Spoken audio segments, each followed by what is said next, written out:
Hello friends, our today topic is respiratory distress.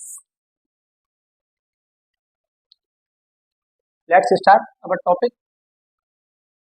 देखिए respiratory distress है वो preterm babies की मोस्ट कॉमन जनरली पाई जाने वाली प्रॉब्लम है प्रीटर्म बेबीज के अंदर। रेस्पिरेटरी डिस्ट्रेस क्या होता है? देखिए स्टार्ट करते हैं। रेस्पिरेटरी डिस्ट्रेस की जो कंडीशन है वो कुछ क्लिनिकल फीचर्स के साथ में प्रेजेंट होती है। वो क्लिनिकल फीचर्स क्या क्या है? देखिए नंबर 1 है आपका रेस्पिरेटरी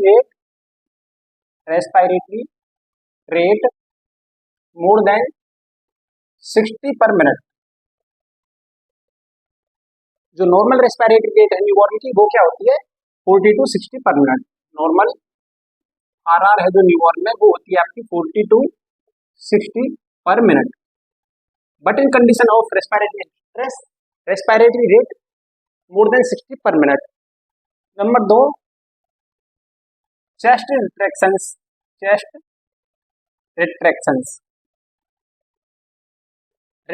क्या होते हैं कि जब भी न्यूबॉर्न इंस्पायरेशन करता है तो इंस्पायरेशन में क्या होता है, जो चेस्ट है वो अपवर्ड मूवमेंट करता है नॉर्मली कंडीशन में। बट रेस्पिरेटरी डिस्ट्रेस की कंडीशन में क्या होगा, चेस्ट है इंस्पायरेशन के टाइम पे इनवर्ड मूवमेंट करेगा, एब्डोमेन करेगा आपका अपवर्ड मूवमेंट एंड रिट्रैक्शंस में चेस्ट करेगा डाउनवर्ड मूवमेंट। इसे जनरली भाषा में बोला जाता है आपका गड्ढे पड़ना। सुना होगा आपने कि गड्ढे पड़ रहे हैं। एंड नंबर 3 ये होता है आपका साइनोसिस और ग्रंटिंग। अगर इन 3 कंडीशन में से कोई भी 2 फीचर्स प्रेजेंट हैं तो उस कंडीशन को बोला जाता है रेस्पिरेटरी डिस्ट्रेस। ग्रंटिंग क्या होती है? देखिए जब भी नेरो जो आपका ग्लोटिस होता है, न्यूबॉर्न का ग्लोटिस होता है, नेरो ग्लोटिस से जब भी एयर पास करती है तो क्या साउंड आती है, उस साउंड को बोला जाता है एयर साउंड को ग्रंटिंग। अगर ग्रंटिंग प्रेजेंट है, चेस्ट रिट्रैक्शन प्रेजेंट है या रिट्रैक्शन और रेस्पिरेटरी रेट मोर देन 60 पर मिनट है, कोई भी 2 फीचर्स हैं तो उस कंडीशन को बोला जाता है रेस्पिरेटरी डिस्ट्रेस। इसके कॉज क्या क्या हो सकते हैं? रेस्पिरेटरी डिस्ट्रेस के कॉज क्या क्या हो सकते हैं? देखिए कॉजेज की बात करें तो आपका ये हो सकता है या तो रेस्पिरेटरी कंडीशन ही हो सकती है जो आपकी रेस्पिरेटरी डिस्ट्रेस कॉज कर रही है, या हो सकती है अदर देन रेस्पिरेटरी कॉज। तो सबसे पहले बात करेंगे हम अदर देन रेस्पिरेटरी कॉज की। Other than respiratory cause,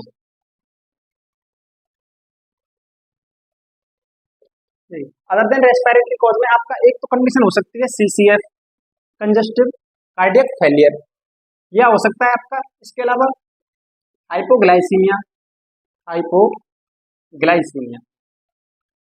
generally hypoglycaemia की कंडीशन है, बहुत सारे कॉज हो सकते हैं, लेकिन अगर बेबी की मदर है, जो न्यूबॉर्न की जो मदर है, अगर डायबिटिक रही है, प्रेगनेंसी टाइम में डायबिटिक है, तो उस कंडीशन में बेबी को क्या रहेगा, हाइपोग्लाइसीमिया की कंडीशन रहेगी। Baby mother is diabetic,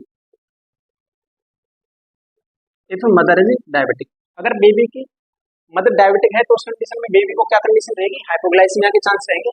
hypoglycaemia can cause respiratory distress. इसके अलावा आपका हो सकता है हाइपोकैल्सीमिया। ये वो अदर देन रेस्पिरेटरी कंडीशंस हैं जो क्या कर सकती है, रेस्पिरेटरी डिस्ट्रेस कॉज कर सकती है। वहीं बात करें हम रेस्पिरेटरी कॉज की कि कौन कौन सी रेस्पिरेटरी कंडीशन है जो रेस्पिरेटरी डिस्ट्रेस कॉज कर सकती है। रेस्पिरेटरी कंडीशंस,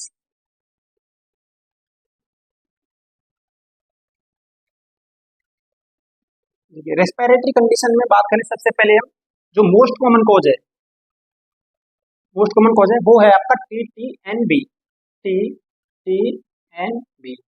इसे बोला जाता है transient tachypnoea of newborn. Transient tachypnoea of newborn. Transient tachypnoea of newborn ये क्या होता है? देखिए क्या होता है कि जब भी नॉर्मल डिलीवरी होती है, लेबर की प्रोसेस होती है, तो वेजाइनल पासवे से होकर जब भी न्यूनेट गुजरता है तो क्या होता है, बेबी का कंप्रेशन होता है। कंप्रेशन होने से क्या होगा, लंग कंप्रेस होंगे, एंड लंग कंप्रेस होने पर लंग्स के अंदर जो प्रेगनेंसी टाइम पर लंग्स के अंदर जो फ्लूइड एक्यूमुलेट है न्यूबॉर्न के, वो क्या होगा, कंप्रेशन से क्लियर हो जाता है। वो क्लियर होता है आपका सोडियम पोटेशियम एटीपीएच चैनल से, सोडियम पोटेशियम एटीपीएच चैनल।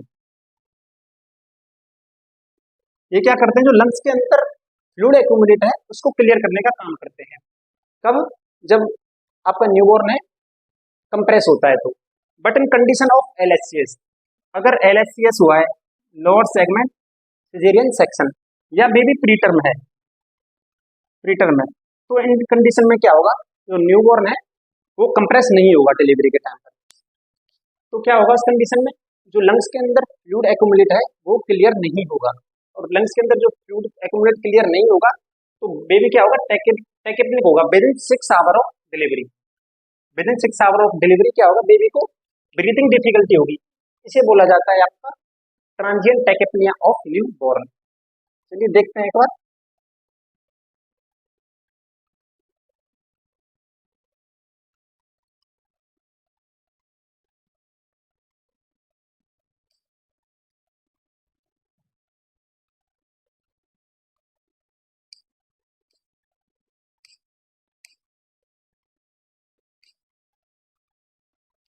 हम बात कर रहे थे ट्रांजिएंट टैकेप्निया टी के बारे में, टीटीएनबी। तो देखिए क्या है TTNB, transient tachypnea of newborn, breathing difficulty,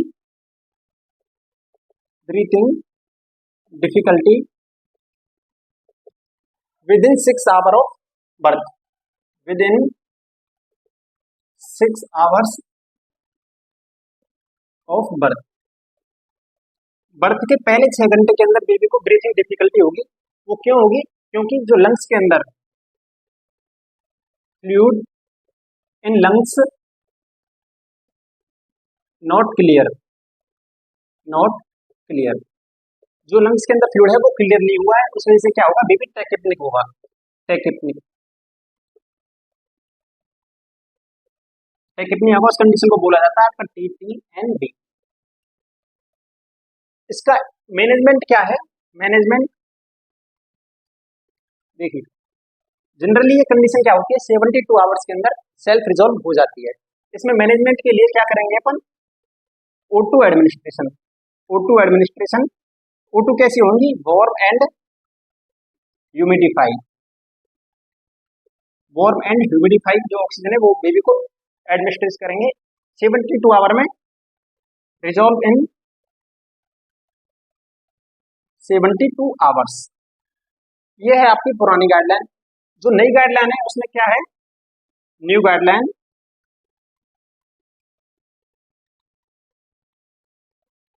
according to new guideline कहती है कि न्यूबॉर्न को साल्बुटामोल का इनहेलेशन कराइए। उससे क्या होगा, जो सोडियम पोटेशियम एटीपीएच चैनल है उनका एक्सप्रेशन बढ़ेगा, और उनका एक्सप्रेशन बढ़ेगा तो क्या होगा, जो लंग्स के अंदर फ्लूइड है वो क्लियर होगा। साल्बुटामोल इनहेलेशन, साल्बुटामोल इनहेलेशन, इससे क्या होगा, increase sodium potassium एटीपीएच channel expression. Channel का एक्सप्रेशन होगा तो ये चैनल क्या करते हैं, फ्लूइड को क्लियर करते हैं, increase clearance of lungs fluid.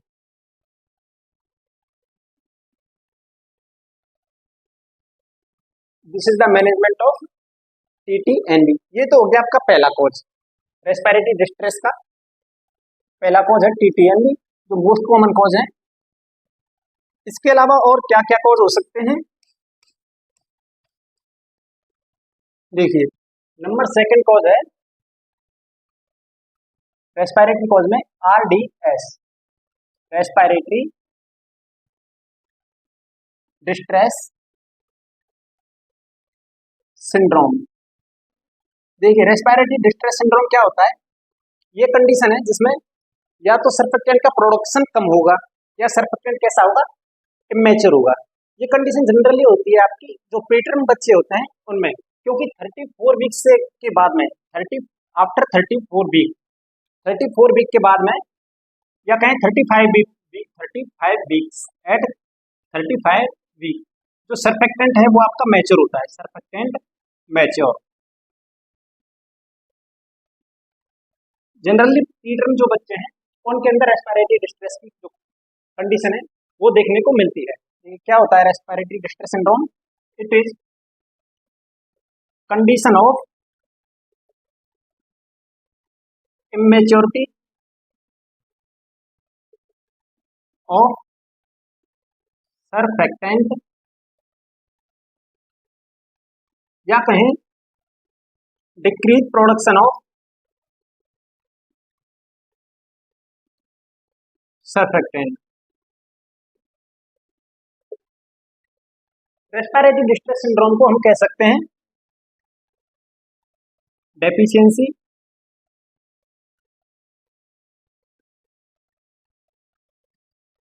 Of surfactant syndrome या सर्फेक्टेंट डेफिशिएंसी सिंड्रोम। इसी का एक और नाम है रेस्पिरेटरी डिस्ट्रेस सिंड्रोम का, जिसे बोला जाता है हाइलैंड मेम्ब्रेन डिजीज। अब जो आपका सर्फेक्टेंट होता है उसका काम क्या होता है? देखिए फंक्शन ऑफ सर्फेक्टेंट। सर्फेक्टेंट क्या करता है ऐसा कि जो रेस्पिरेटरी डिस्ट्रेस सिंड्रोम से हमें प्रिवेंट करता है न्यूबॉर्न को। जो सर्फेक्टेंट है उसका फंक्शन है it decrease surface tension of alveoli. जो एल्वियोलाई है उसके सरफेस टेंशन को डिक्रीज करता है। उससे क्या होगा? जो एल्वियोलाई है वो कोलैप्स होने से प्रिवेंट होंगी। प्रिवेंट एल्वियोलाई फ्रॉम कोलैप्स या कहें एटेलेक्टेसिस। जो सर्फेक्टेंट है वो एल्वियोलाई को एटेलेक्टेसिस से बचाता है। अब बात करें हम सर्फेक्टेंट की, तो जो सर्फेक्टेंट का प्रोडक्शन है, प्रोडक्शन ऑफ सर्फेक्टेंट वो आपका स्टार्ट होता है 24 वीक्स ऑफ जेस्टेशनल एज। जो इंट्रायूटेराइन लाइफ है उसमें 24 वीक पर प्रोडक्शन ऑफ सर्फेक्टेंट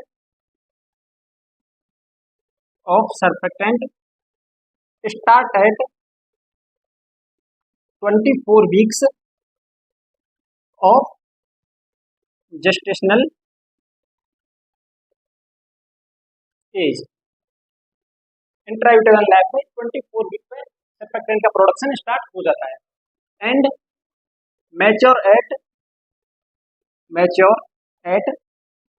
35 वीक या कहें आफ्टर 34 वीक और आफ्टर 34 वीक्स।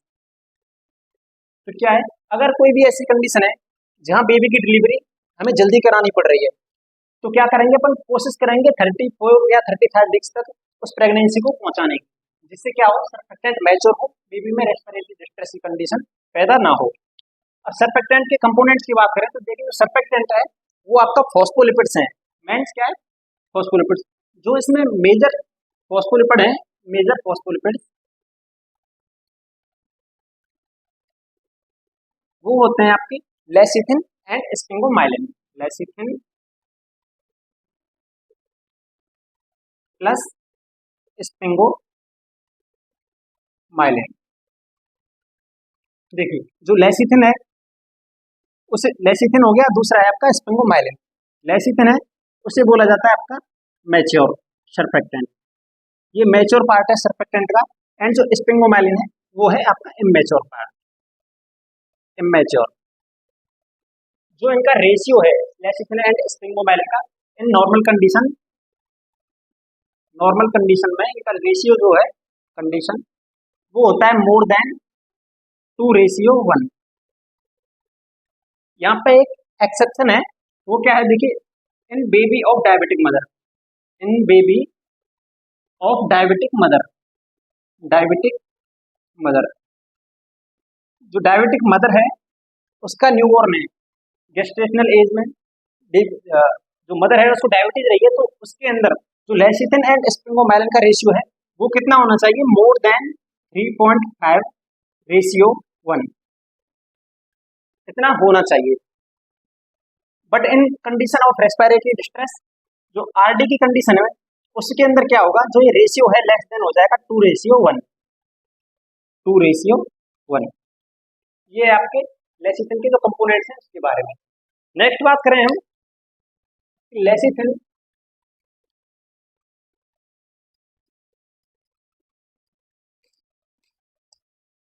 अभी बता चुके हैं हम लेसिथिन जो है मैच्योर है, मैच्योर फॉर्म ऑफ सरफेक्टेंट है। तो क्या होता है 34 वीक्स पर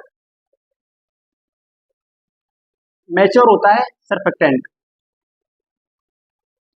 तो क्या होगा आफ्टर 34 वीक, आफ्टर 34 वीक क्या चांस रहेंगे, less chance of RD, respiratory distress के चांस हैं बहुत कम होंगे। ये हो गया आपका आरडी, रेस्पिरेटरी डिस्ट्रेस सिंड्रोम। इसके अलावा जो नेक्स्ट कॉज है रेस्पिरेटरी डिस्ट्रेस के, हम कॉज के बारे में डिस्कस कर रहे थे। पहला था आपका टीटीएनडी, ट्रांजिएंट टैकिपनिया ऑफ न्यूबॉर्न। दूसरा है आपका रेस्पिरेटरी डिस्ट्रेस सिंड्रोम। नेक्स्ट बात कर रहे हैं तो कॉज में नेक्स्ट कॉज है आपका न्यूमोथोरैक्स, न्यूमोथोरैक्स या एयरली। नेक्स्ट क्या हो सकता है न्यूमोनिया, एंड क्या हो सकता है आपका congenital diaphragmatic hernia, CDH।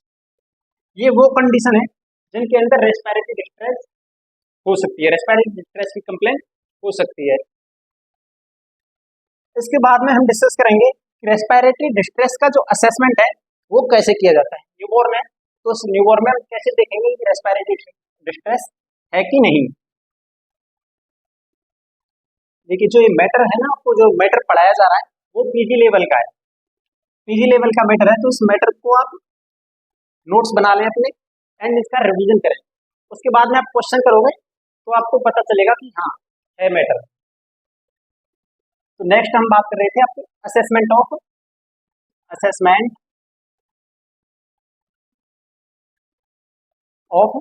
Respiratory distress. देखिए असेसमेंट के लिए दो टूल्स काम में लिए जाते हैं, दो स्कोर हैं जो काम में लिए जाते हैं। वो है नंबर 1 सिल्वरमान एंडरसन स्कोर, एंड जो नंबर 2 टूल है वो है आपका डाउनिज विद्यासागर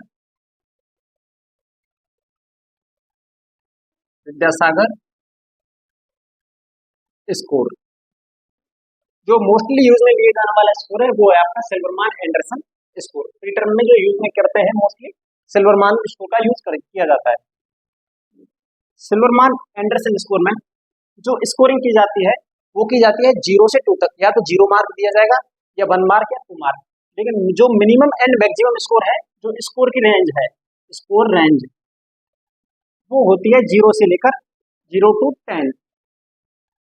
डाउनिज के अंदर वहां भी जो स्कोर की रेंज है, रेंज ऑफ स्कोर वो भी सेम है 0 to 10।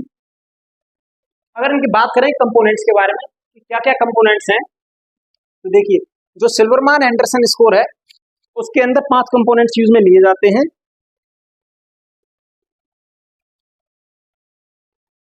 वो है क्या क्या है, देखिए सिल्वरमान के अंदर 5 में से जो 3 कंपोनेंट्स हैं वो है आपके रिट्रैक्शन से related, upper chest retraction, lower chest retraction and xiphoid retraction.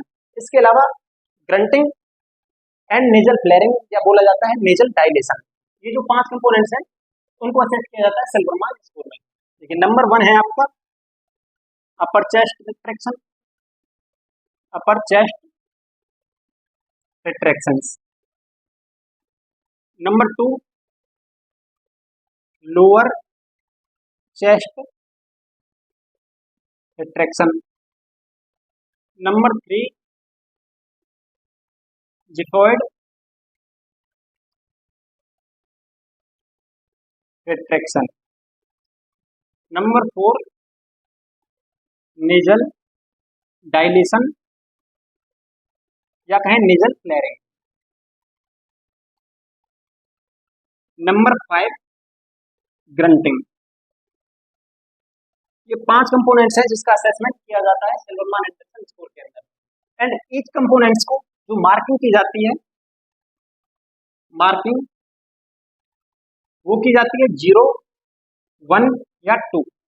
या तो 0 नंबर देंगे या 1 नंबर देंगे या 2 नंबर देंगे। देखिए अब 0 नंबर दे रहे हैं हम ईच कंपोनेंट्स को, 5 कंपोनेंट्स हैं, 0 दे रहे हैं, तो जो मिनिमम स्कोर है वो क्या होगा आपका 0,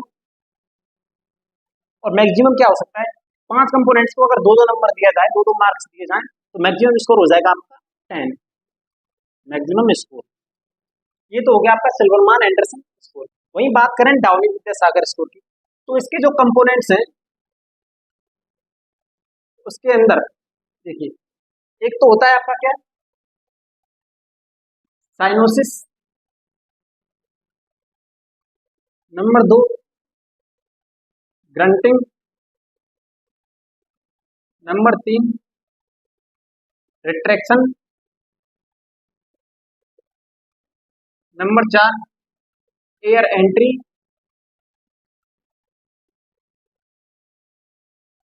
and number 5 respiratory rate. Respiratory rate. ये आपके 5 कंपोनेंट्स डाउनी विद्यासागर के अंदर। देखिए respiratory rate, retractions, air entry, grunting and cyanosis. Same Silverman score की तरह इसमें भी जो मार्किंग की जाती है 0, 1 या 2, तो इसका जो मिनिमम स्कोर है वो 0 होगा एंड इसका भी जो मैक्सिमम स्कोर है वो 10 होगा। अब इन दोनों स्कोर की मार्क जो नंबर दिए हैं हमने उसके हिसाब से जो मार्क्स आए, जो स्कोर आया है, उसके बेस पर इंटरप्रिटेशन क्या होता है, क्या क्या कंडीशन हो सकती है। तो देखिए जो इंटरप्रिटेशन है वो क्या निकलता है। इंटरप्रिटेशन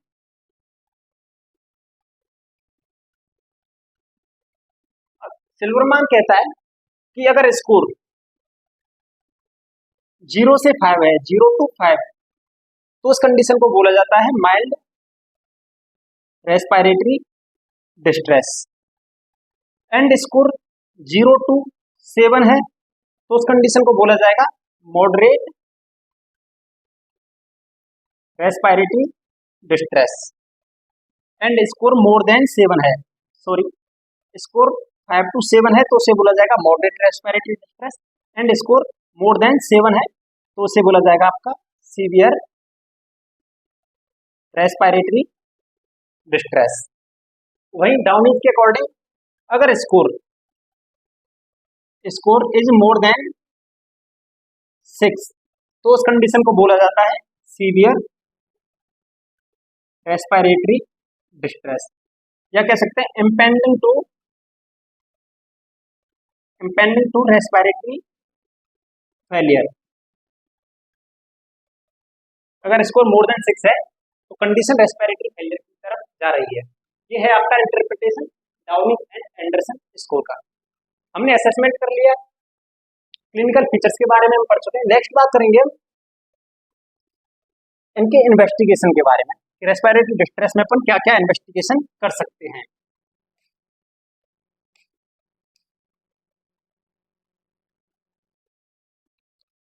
देखिए इन्वेस्टिगेशंस,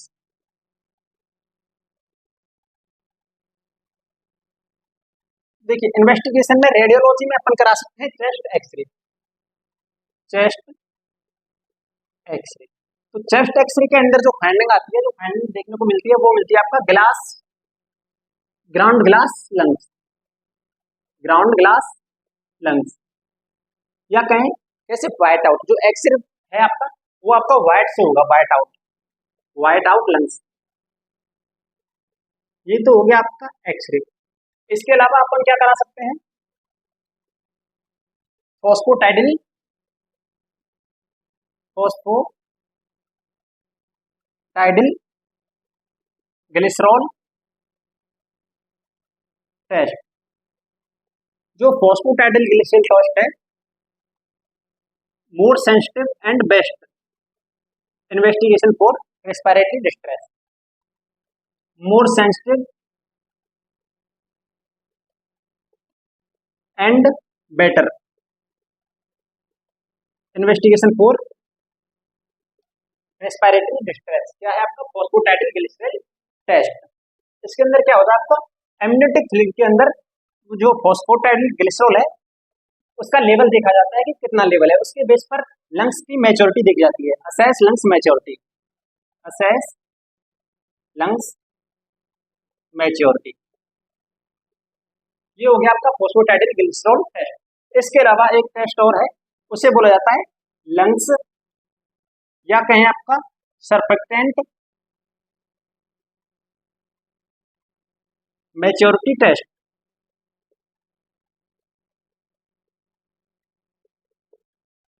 लंग्स या सरफेक्टेंट मैच्योरिटी टेस्ट में क्या किया जाता है? देखिए 0.5 ml gastric content plus 0.5 ml 95% ethanol. 0.5 ml तो लेंगे गैस्ट्रिक कंटेंट एंड 0.5 ml लेंगे आपका 95% एथेनॉल। इनको क्या करेंगे? 10 से 15 मिनट के लिए सेक करेंगे अच्छी तरीके से। 0.5 ml gastric content and 0.5 ml 95% ethanol को 10 से 15 मिनट के लिए अच्छे से सेक करेंगे एंड उसके बाद में 10 से 15 मिनट के लिए इनको लीव कर देंगे, मीन्स छोड़ देंगे 10 से 15 मिनट के लिए। उसके बाद में जब हम इसका ऑब्जर्वेशन करेंगे तो हमें देखिए क्या होगा कि जो हमने कंटेंट लिया है इसके जो सरफेस है उसके ऊपर अगर बबल्स रिंग्स प्रेजेंट हैं, बबल्स प्रेजेंट हैं, तो उस कंडीशन में क्या होगा? आपका लंग्स मैच्योरिटी टेस्ट पॉजिटिव होगा या कहें लंग्स मैच्योर होंगे या सरफेक्टेंट मैच्योर होगा। अगर जो रिंग्स अवेलेबल नहीं है, जो बबल्स रिंग्स नहीं बनी है, तो उस कंडीशन में क्या होगा? लंग्स मैच्योर नहीं हुए हैं या सरफेक्टेंट मैच्योर नहीं है। क्या करेंगे? इसके बाद में अपन क्या करेंगे? लीव फॉर पहले करेंगे 10 से 15 मिनट के लिए 10 to 15 मिनट सेक एंड उसके बाद में करेंगे leave for 10 to 15 minute and then observe. तो क्या होगा? इफ बबल रिंग्स प्रेजेंट, तो इसे क्या बोला जाएगा? Positive lungs maturity test.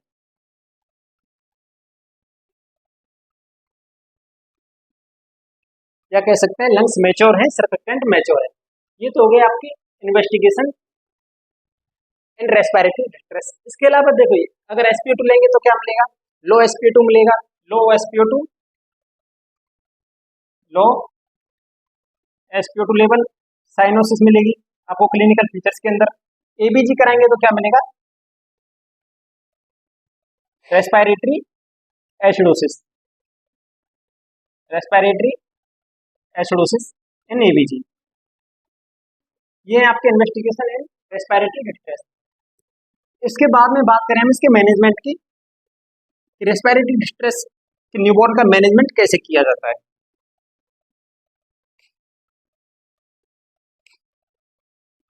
देखिए मैनेजमेंट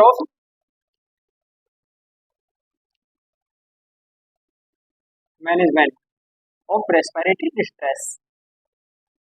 देखिए जो इसका मैनेजमेंट है वो किया जाता है स्कोर के बेस पर, इसकी कंडीशन के बेस पर कि रेस्पिरेटरी डिस्ट्रेस माइल्ड है, मॉडरेट है या सीवियर है।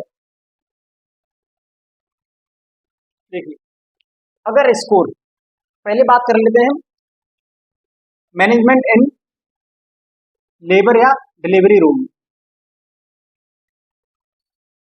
डिलीवरी रूम, देखिए डिलीवरी रूम के अंदर मैनेजमेंट करेंगे हम तो देखिए अगर बेबी लेस देन बेबी जो गेस्टेशन एज है बेबी की लेस देन 34 और 35 वीक्स है, तो उस कंडीशन में क्या करेंगे? बेबी को सीपैप स्टार्ट करेंगे, CPAP start, CPAP continue, positive airway pressure. ये प्रेशर क्या करेगा, देखिए continue positive airway pressure means जो आपका ब्रीदिंग का जो प्रोसेस है इंस्पायरेशन एंड एक्सपायरेशन, उसके ड्यूरिंग पूरे रेस्पिरेशन की during positive pressure in alveoli, alveoli के अंदर पॉजिटिव प्रेशर रहेगा, उससे क्या होगा आपका जो एल्वियोलाई है कोलैप्स नहीं होंगी, प्रिवेंट फ्रॉम कोलैप्स या कहें एटेलेक्टिसिस, कोलैप्स होने से बचाएगा। ये तो हो गया आपका 34 से 35 वीक का है। अगर बच्चे की एज, न्यूबॉर्न की एज जो गेस्टेशन एज है वो लेस देन 28 है, 28 वीक्स, तो उस कंडीशन में क्या किया जाता है, सीपैप स्टार्ट किया जाता है, स्टार्ट सीपैप। इसके अलावा क्या कर सकते हैं, selective surfactant therapy, selective surfactant therapy, ये आपका मैनेजमेंट इन लेबर रूम। देखिए इस जो ये हम टेक्निक यूज में ले रहे हैं सीपैप एंड सर्फेक्टेंट, इस टेक्निक को बोला जाता है early delivery room, early delivery room CPAP with selective surfactant therapy. ये टेक्निक यूज ली जाती है आपकी डिलीवरी रूम के अंदर। अब हम बात करें एनआईसीयू की, एनआईसीयू में मैनेजमेंट कैसे किया जाता है। अगर बेबी को रेस्पिरेटरी डिस्ट्रेस की कंडीशन है तो ये तो मैनेजमेंट है आपके लेबर रूम का, डिलीवरी रूम का। उसके बाद में क्या करेंगे, बेबी को शिफ्ट कर देंगे एनआईसीयू के अंदर, and in NICU neonatal ICU उसके अंदर मैनेजमेंट कैसे किया जाता है। देखिए वो मैनेजमेंट किया जाता है according to Silverman Anderson score in NICU. NICU के अंदर अगर स्कोर जो एंडरसन स्कोर है वो आपका है 0 to 5, तो उस कंडीशन में क्या करेंगे अपन, स्टार्ट O2, वो O2 कैसी होनी चाहिए, warm and humidify, warm and humidify O2। And जो हमारा टारगेट SpO2 है, टारगेट SpO2 वो होना चाहिए 90 से 95 के बीच में, 90% टू 95%। क्यों, क्योंकि जो O2 है वो क्या कर सकता है आपका, O2 टॉक्सिसिटी हो सकती है, O2 टॉक्सिसिटी वो कर सकती है आपकी retinopathy, retinopathy of prematurity, prematurity retinopathy cause करेगी। एंड जो रेटिनोपैथी है वो क्या कर सकती है, leads to blindness, blindness cause कर सकती है। इसलिए जो हमारा टारगेट SpO2 है वो होना चाहिए 90% से लेकर 90 मोर मैक्सिमम 95% तक। अगर स्कोर, ये तो हो गया 0 से 5 के बीच में, अगर स्कोर है 5 to 7, 5 to 7, स्कोर 5 to 7, तो क्या करेंगे, start CPAP, start CPAP. And CPAP का जो प्रेशर है वो होना चाहिए 5 सेंटीमीटर H2O, प्रेशर कितना रखेंगे, 5 centimetre H2O। And score more than 7 है, तो उस कंडीशन में मैनेजमेंट कैसे करेंगे, देखिए